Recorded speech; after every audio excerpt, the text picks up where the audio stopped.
तो next topic है collision theory of chemical reaction की कोलिजन थ्योरी। तो कोलिजन थ्योरी हमको पता है कोई भी केमिकल रिएक्शन कब होती है, जब उसके रिएक्टिव मॉलिक्यूल्स क्या होते हैं, कोलाइड करते हैं और वो प्रोडक्ट देते हैं, तभी क्या होती है, केमिकल रिएक्शन होती है। तो वो केमिकल रिएक्शन कैसे हो रही है, कोलिजन थ्योरी के द्वारा हम बताएंगे इसमें कि कैसे उस पर रेट पे डिपेंड कर रहा है कोलिजन थ्योरी से। तो इसमें क्या सबसे पहले हम लोग जानेंगे कोलिजन फ्रिक्वेंसी, कुछ बातें हम जान लेंगे, उसके बाद इसका पूरा कॉन्सेप्ट समझ आएगा। कोलिजन फ्रिक्वेंसी क्या होता है, फ्रिक्वेंसी नंबर ऑफ मॉलिक्यूल्स या number of particles react per second per unit volume is known as what, collision frequency. Collision frequency क्या होता है, number of reactive molecules reactive particles per second per unit volume is known as what, collision frequency. Collision frequency को हम लोग denote कर लेनी चाहिए, denote कर लेते हैं, ठीक। तो कोलिजन फ्रिक्वेंसी होती है। अब देखो हर एक दो कोलाइडिंग रिएक्टिंग पार्टिकल्स हैं, तो वो हर एक कोलाइडिंग पार्टिकल और हर एक कोलिजन प्रोडक्ट नहीं देगा, क्योंकि कोलिजन फ्रिक्वेंसी जो होती है इज वेरी हाई, वो बहुत हाई होती है। मतलब कोलाइडिंग पार्टिकल करने की, मतलब कोलाइड जो करते हैं रिएक्टिंग पार्टिकल्स, वो बहुत ज़्यादा अमाउंट में करते हैं, लेकिन हर एक दो कोलाइडिंग पार्टिकल जो मिलते हैं, जो अट्रैक्ट होते हैं और जो टकराते हैं दूसरे से, वो हर एक जो है वो प्रोडक्ट नहीं दे देते। तो जो प्रोडक्ट देते हैं उन कोलिजन्स को बोलते हैं इफेक्टिव कोलिजन। तो इफेक्टिव कोलिजन कब होगा, वो किन किन फैक्टर पर डिपेंड करेगा, उसमें 3 फैक्टर्स होते हैं। तो हर एक कोलिजन जो है हमारा प्रोडक्ट नहीं देगा, क्योंकि कोलिजन फ्रिक्वेंसी कोलाइड करने की संख्या बहुत ज़्यादा होती है, लेकिन हर एक कोलिजन हमारा प्रोडक्ट नहीं देता। और जो कोलिजन प्रोडक्ट देता है उसे हम इफेक्टिव कोलिजन बोलते हैं। और इफेक्टिव कोलिजन जो होता है वो 3 बातों पर डिपेंड करता है। 3 बातें हमारी यहाँ है, उसके द्वारा एक्सप्लेन किया जाता है इफेक्टिव। एनर्जी बैरियर पहला, दूसरा एक्टिवेशन एनर्जी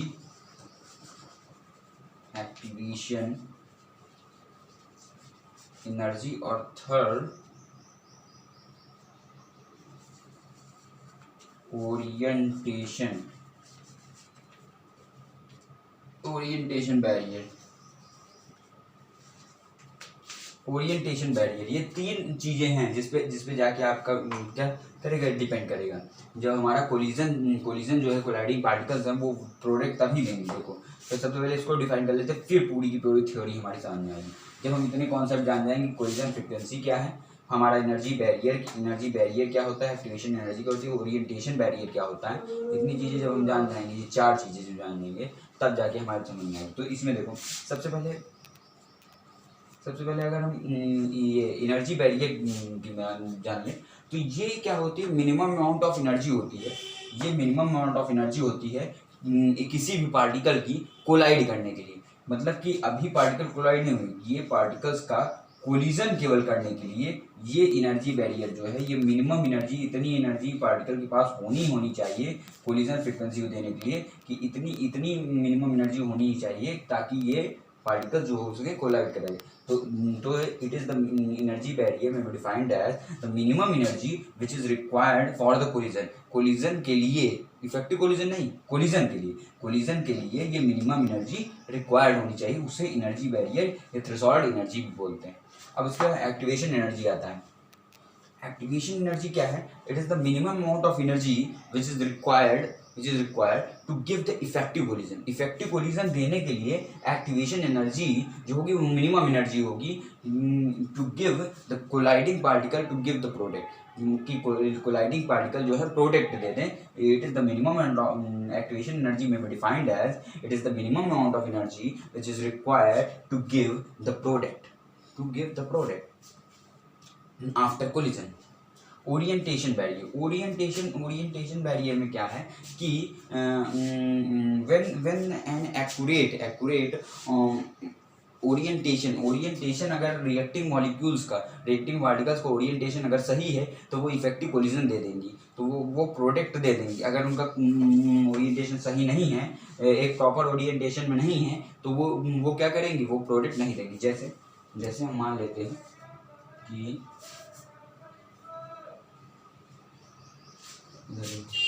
जैसे हम मान लेते हैं ये ए है, ये बी है, ये कोई क्या है, ये कोई पार्टिकल्स हैं। अब इनको, ये ए है, ये बी है, ठीक।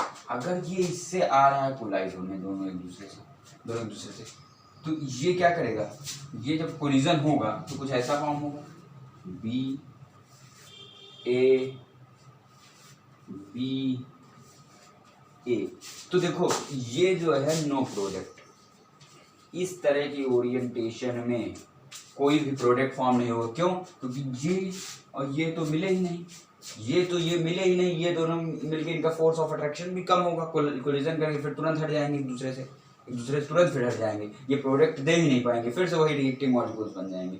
तो यहाँ पे इन दोनों का तो कोलिजन हुआ ही नहीं, इन दोनों में कोई रिएक्शन हुई ही नहीं, कोलाइड नहीं होगी तो रिएक्शन नहीं होगी, तो इसका मतलब इसमें प्रोडक्ट नहीं देगा। तो इस तरह की ओरिएंटेशन नहीं देगा। जबकि इस तरह की ओरिएंटेशन अगर देखें, एक प्रॉपर ओरिएंटेशन ए बी, और अगर इसका कोलिजन हम कराते हैं, अगर इसका कोलिजन ऐसे कराते हैं, ऐसे कोलिजन कराते हैं, तो ये हमारा प्रोडक्ट देगा ए बी ए, ये हमारा क्या करेगा, ये हमारा प्रोडक्ट देगा, ये हमारा प्रोडक्ट देगा। क्योंकि इसका ओरिएंटेशन क्या है, ओरिएंटेशन इसका सही है, इसका एक प्रॉपर ओरिएंटेशन है कि ये भी मिल रहे हैं, ये भी मिल रहे हैं, इसमें रिएक्टिव मॉलिक्यूल्स मिल रहे हैं और इफेक्टिव कोलिजन ये दे रहे हैं, इफेक्टिव कोलिजन दे देंगे, तो ये प्रोडक्ट देगा। ये इस तरह की ये जो है तरीके से प्रॉपर ओरिएंटेशन है। ये प्रॉपर ओरिएंटेशन है ही नहीं जिसमें पार्टिकल्स की आधी संख्या हो पा रही, रिएक्ट मतलब कोलाइड हो पा रही है, और आधी संख्या नहीं हो पा रही। तो इस तरीके का जो कोलिजन होगा वो ओरिएंटेशन होगा जिसमें कोई भी प्रोडक्ट नहीं मिलेगा, इसमें इस तरह के ओरिएंटेशन में हमारा प्रोडक्ट मिलेगा। ठीक, तो ये तीन चीज़ें इंपॉर्टेंट है। अब हम आते हैं थ्योरी।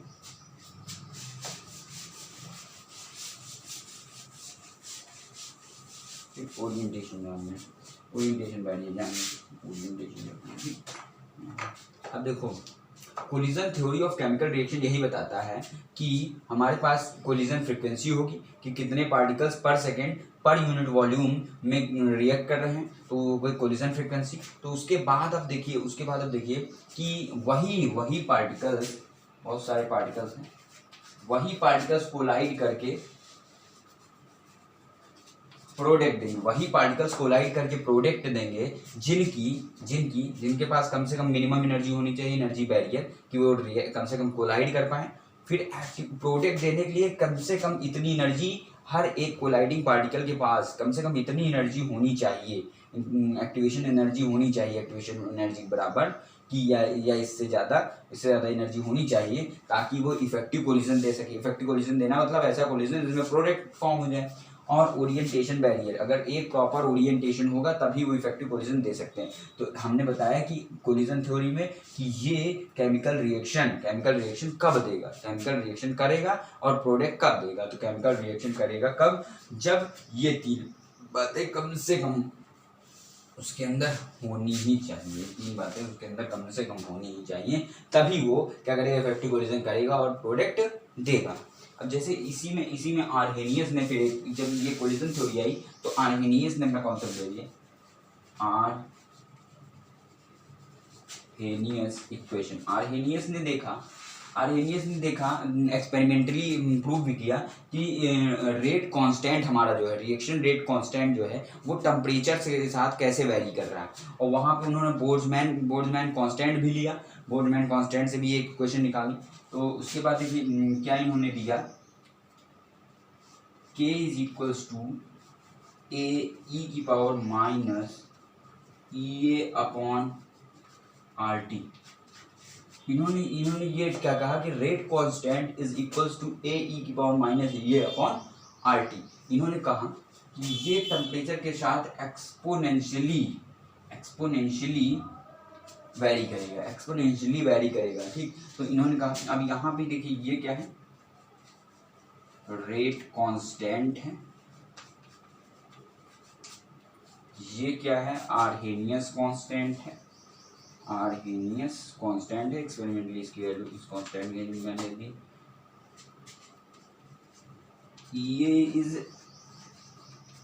Activation energy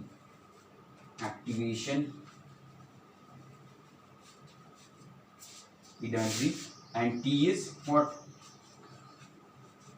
temperature.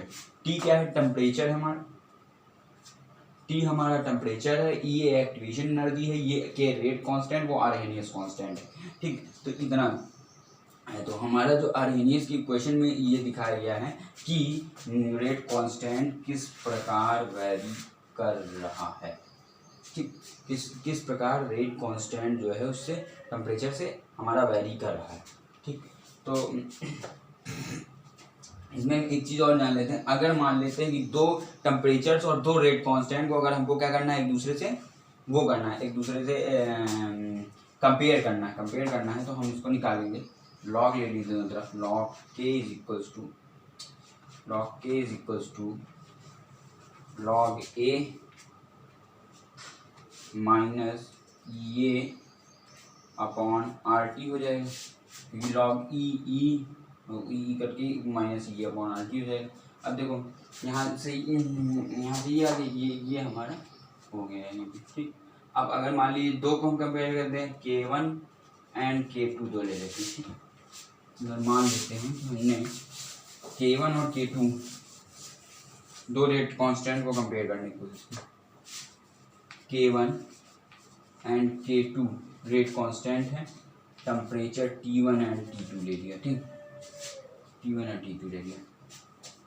तो यहाँ पे आ जाएगा, क्या आ जाएगा, देखो लॉग के इक्वल्स टी, तो एक हो गया log K1 is equals to log A, तो सेम ही रहेगा, माइनस ये upon R T1, log K2 is equals to log A minus ये अपॉन आर T2, ये हो गया, ठीक। अब हम देखते हैं, अब हमने मान लीजिए ये इक्वेशन 1 ले लिए, ये इक्वेशन 2 ले लिए, इक्वेशन 2 से माइनस कर दें इक्वेशन 1 को, इक्वेशन 2 से इक्वेशन 1 को माइनस करो, log K2 minus log K1 is equals to, इससे इसके कैंसिल हो जाएगा, ये देखो इज इक्वल्स टू माइनस ये अपॉन आर T2 प्लस ये अपॉन आर T1 हो जाएगा। अब कर लो, तो ये हो जाएगा log K2 upon K1 is equals to, यहाँ बेस का ई है, नहीं समझो कुछ और, ई इज इक्वल्स टू ये upon R 1 upon T1 minus 1 upon T2, 1 upon T1 minus 1 upon T2 हो जाएगा। तो यहाँ पे फिर से एक देख लो, लॉग अगर बेस 10 लेंगे, यहाँ पे log base 10 K2 upon K1, ठीक। तो लॉग बेस 10 जब लेते हैं तो हमारा 2.303 इंटू हो जाता है, इज इक्वल्स टू ये upon R 1 upon T1 minus 1 upon T2, ये आ जाएगा। तो अब यहाँ पे 2.303 इधर ले लें, तो log K2 upon K1 is equals to ये upon 2.303 R 1 upon T1 minus 1 upon T2 हमारा आ जाएगा। तो यहाँ से क्या आ जाएगा, ओवरऑल क्या आ गया हमारा, देखो हमारा आ गया log base 10 K2 upon K1 is equals to ये upon 2.303 R1 upon T1 minus 1 upon T2, 1 upon T1 minus 1 upon T2, ये हमारा ओवरऑल